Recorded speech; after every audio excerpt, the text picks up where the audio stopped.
Em seguida vem o método da livre pesquisa. Eu fiz a minha aula num sentido cronológico, tá? Então, essas escolas seguem-se umas às outras, num sentido cronológico.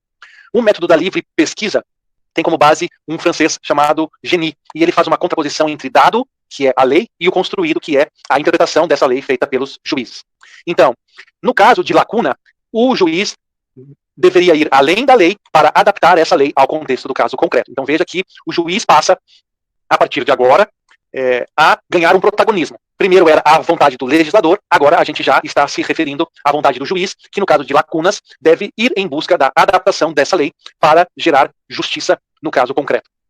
Certo? Mas veja que ele busca a justiça da lei e a favor da lei. Então, eu vou além do código, mas eu preservo o código.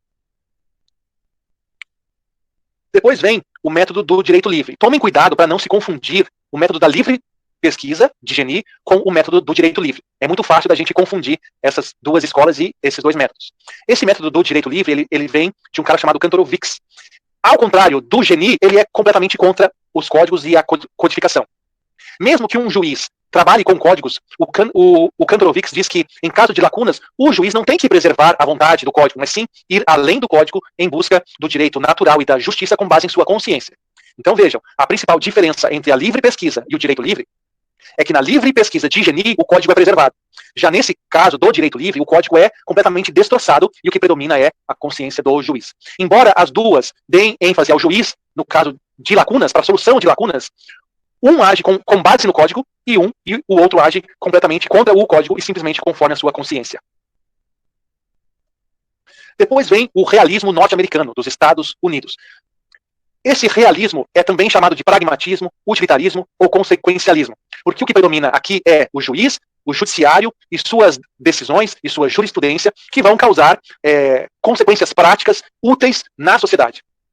Esse método é muito estudado pelos Critical Legal Studies, ou as escolas críticas do direito norte-americanas. E lá, o que predomina é muito mais a sociedade, uma visão sociológica do direito, e não propriamente o direito autônomo e isolado da sociedade. Por isso que, no realismo, o que predomina é as consequências sociológicas úteis do direito na sociedade. Em seguida vem o método sociológico, onde aparecem figuras como Comte, Durkheim, Weber, Marx, Luhmann, Habermas e Bauman. Certamente vocês já devem ter ouvido falar em alguns desses caras aqui. Nós não temos tempo de aprofundar cada uma dessas teorias, mas seria interessante que vocês pegassem alguma obra sobre isso. Lá no meu blog, eu disponibilizo uma aula que eu dei de sociologia jurídica, onde eu falo de cada um e de vários outros autores desses que eu me refiro aqui, e de forma aprofundada. Então, no método sociológico, o direito não regula a sociedade, mas sim o direito aparece dentro da sociedade. O direito não regula a sociedade, mas sim é a sociedade que produz o direito.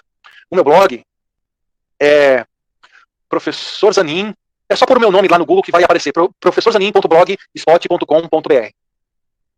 Se vocês não encontrarem, depois vocês me falam que eu mando o link do curso para vocês.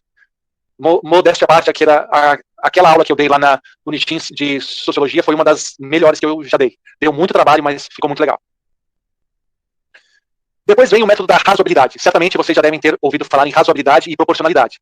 Pois bem, o método da razoabilidade começa com esse cara aqui, o Recasens Siches, que diz que o que predomina é a sociedade, os interesses e a vida do ser humano. O direito não é exato e, portanto, não deve ser tratado como uma ciência exata, mas sim como um direito humano, uma ciência humana. É por isso que a lei, ao ser aplicada, deve ser sempre em vista daquilo que é razoável esperar da lei na vida humana. Depois vem o método tópico, ou tópico retórico. O método tópico vem desse cara aqui chamado Vivek.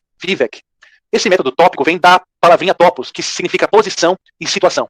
Então, sempre quando um intérprete do direito, diante de um problema, ele vai interpretar a lei, argumentar com base na lei, visando uma solução. Quem gosta muito desse método são os advogados, porque esse método diz que, conforme a sua posição, a sua argumentação muda. Então, se você for juiz, sua argumentação muda. Promotor, muda. Defensor, muda. Delegado, muda. Então, conforme a sua situação topológica, a sua visão, a sua interpretação e a sua argumentação do direito serão diferentes. E, consequentemente, irão propor soluções diferentes para aquele problema do caso concreto. E, por último, o método retórico, que tem como base um cara chamado Chaim Perelman. Esse cara tem várias obras sobre ética, sobre filosofia e sobre direito, porque a base dele é um carinha chamado Velho Ari, para os mais íntimos, ou Aristóteles para os mais filosóficos. Esse Perelman, como eu havia dito, a base dele é o Aristóteles, principalmente a filosofia prática do Aristóteles, que dá ênfase ao meio termo. Não sei se vocês lembram, mas a sabedoria para Aristóteles é nem a falta, nem o pouco, nem o muito, nem o excesso. Então, nem você ser medroso, nem ser muito corajoso. A virtude está no meio.